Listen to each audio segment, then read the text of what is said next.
এদের পরিচালনা একবার দুইবার নয়, 5 বারের মতো তাম দুনিয়ার মধ্যে চোরের দিক থেকে, দুর্নীতির দিক থেকে ফাঁস হয়েছে। এদের পরিচালনায় আমরা পেয়েছি হাজার হাজার মায়ের কোলগুলো সন্তান হারা। কয়েকদিন পর্যন্ত আমার সন্তান আমাকে মা বলে ডাক দেয় না। এই মায়ের চিৎকার কতদিন শুনবো? আর এই দুর্নীতি আমাদের দেশ বারবার চ্যাম্পিয়ন কতবার করব? সন্তানগুলো বন্ধ হবে, চক্ষু হারাবে, আমাদের দেশের টাকা বিদেশে পাচার হবে। নিজেদের ভাগ্যের পরিবর্তন জাতি না ঘটায়, ওই জাতির ভাগ্যের পরিবর্তন আমি ঘটাই না। 2024 5ই আগস্ট দেশ অভ্যুত্থানের একটা সুন্দর পরিবেশ তৈরি হয়েছে। এই লক্ষ্য শুনি যখন আমরা আওয়াজ করেছিলাম ইসলামের পক্ষে একটা বাক্স, আলহামদুলিল্লাহ সারা বাংলাদেশের মানুষের সারাও সেভাবে আমরা দেখতে পেয়েছি। মানুষের মধ্যে উদ্দীপনা আলহামদুলিল্লাহ অনেক দেখেছি।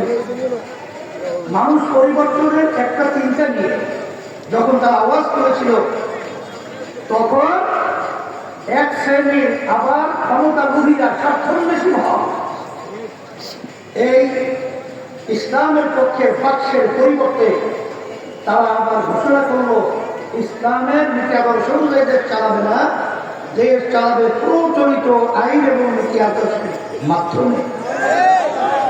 যখন এই কথা বললো তখন আমরা হতভম্ব হয়ে গেলাম। যখন তাদের এই চিন্তা আমরা দেখলাম তখন আমরা হতভম্ব হয়ে গেলাম। তখনই আমরা ইসলামী আন্দোলন বাংলাদেশ, আমাদের যে ঘোষণা ছিল ইসলামের পক্ষে একটা বাক্স, তখন ইসলামের পক্ষে এই বাক্সকে রক্ষার জন্য এবং এই ইসলামের ইজ্জত রক্ষার জন্য ইসলামী আন্দোলন বাংলাদেশ তখন আমরা বাধ্য হয়ে একটা হাত পাখা প্রতীক নিয়ে তখন আবার আওয়াজ করেছি এবং হাত পাখা প্রতীকে আজকে 258 আসনে আমরা আল্লাহ আমাদের নির্বাচন করছি। তারই একটা অংশ জাকির ভাই ব্যাপারে আমি আপনাদেরকে নতুনভাবে আলোচনা করে বুঝানো আমার কোনো প্রয়োজন নেই। তবে আমি যতটুকু জানি জাকির ভাই ভালো মানুষ। আরো আসতে বলে কি মানুষ, ভালো মানুষ, এবং যে নীতি তিনি বাস্তবায়ন করতেছে আদর্শ, সেটাও কালজয়ী তাম দুনিয়ার ইতিহাসে সেটাও সবচেয়ে ভালো নীতি। এই নীতিটা হলো ইসলাম।